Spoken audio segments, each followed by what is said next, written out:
শুধু ঈদ কেন্দ্রিক মুভি হওয়া উচিত না। ঈদের পরবর্তীতে অনেক সময় থাকে, অনেক ফেস্টিভ্যাল থাকে। তো আমার মনে হয় এগুলো মুভি যদি ঈদের পরবর্তীতে রিলিজ দেয়, দর্শক আমার মনে হয় এখন হলমুখী, তো দর্শক সাড়া পাবো আমরা আশা করি।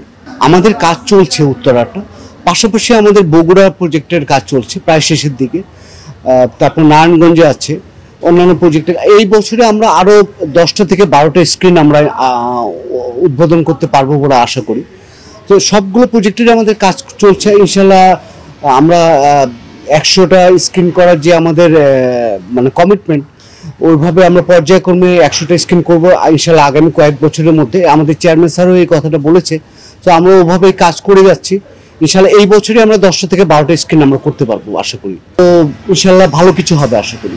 যে রেসপন্স পেয়েছি আমরা, এখন তাকে খুব সিলেক্টিভ মুভি করতে হবে, খুব মানে ভালো কোয়ালিটি মুভি, ভালো ধরনের মুভি তাকে উপহার দিতে হবে। কারণ দর্শকদের এক্সপেকটেশন এখন অনেক উপরে সাকিব খানের প্রতি।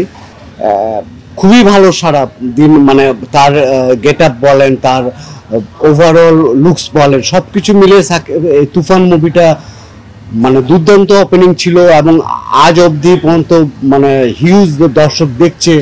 অগ্রিম টিকিট এখনো বিক্রি হচ্ছে। সব কিছু মিলে সাকিব খানের মানে একটা দর্শক তৈরি হয়ে গেছে। সাকিব খান ছাড়া এটা আমরা চিন্তাই করা যায় না। যে রেসপন্স পেয়েছি আমরা, এখন তাকে খুব সিলেক্টিভ মুভি করতে হবে। শুধু সিনেপ্লেক্স কেন, সারা বাংলাদেশের টোটাল ইন্ডাস্ট্রি সাকিব খানের উপর ডিপেন্ড আছে। এটা অস্বীকার করার কোনো উপায় নেই। সাকিব খান ছাড়া এটা আমরা চিন্তাই করা যায় না।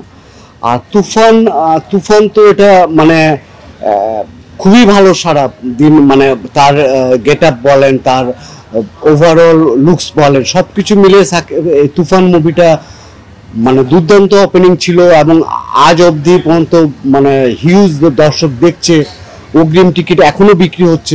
সব কিছু মিলে সাকিব খানের মানে একটা দর্শক তৈরি হয়ে খুবই ভালো সারা দিন, মানে তার গেট আপ বলেন, তার ওভারঅল লুকস বলেন, সব কিছু মিলে তুফান মুভিটা মানে দুর্দান্ত ওপেনিং ছিল এবং আজ অবধি পর্যন্ত মানে হিউজ দর্শক দেখছে। অগ্রিম টিকিট এখনো বিক্রি হচ্ছে। সব কিছু মিলে সাকিব খানের মানে একটা দর্শক তৈরি হয়ে গেছে। তো ইনশাল্লাহ ভালো কিছু হবে আশা করি। যে রেসপন্স পেয়েছি আমরা, এখন তাকে খুব সিলেক্টিভ মুভি করতে হবে, খুব মানে ভালো কোয়ালিটি মুভি, ভালো ধরনের মুভি তাকে উপহার দিতে হবে। কারণ দর্শকদের এক্সপেকটেশন এখন অনেক উপরে সাকিব খানের প্রতি। সো সাকিব খান এটা মেনটেন করেই চলতে হবে। এখন কোনোভাবে সাকিব খানকে নিচে নেমে আজে বাজে ছবি করা যাবে না।